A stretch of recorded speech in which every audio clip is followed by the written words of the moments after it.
Bureaucrats have ramped up their threat level to very high amid fears of state-sponsored espionage targeting the European Union's engine room.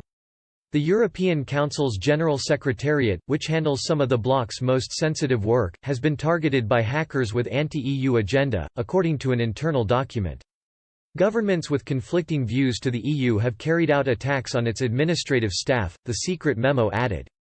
The majority of discovered, successful compromises of information in the GSC are from threat source level very high, e.g. state-sponsored attacks, the note, obtained by the EU Observer website, stated.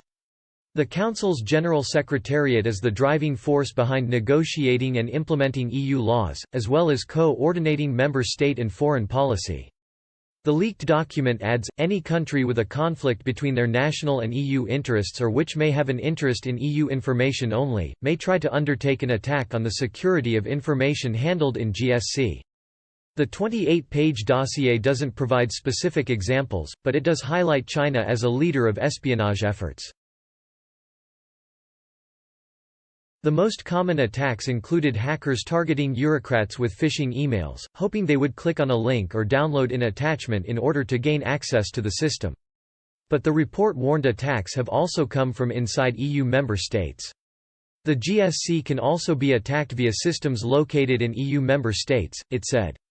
One example was an attack on the Cypriot Ministry of Foreign Affairs in November 2018, which granted hackers access to sensitive EU foreign policy information.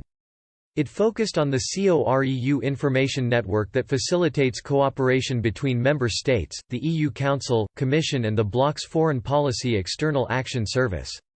The report comes as Germany called for EU sanctions to be imposed on the head of the Russian intelligence service after a hack targeted the country's parliament. Berlin wants to impose a European travel ban and freeze Igor Kostikov's assets on the continent. Several of the Russian spy network have also been included on a list by the German government.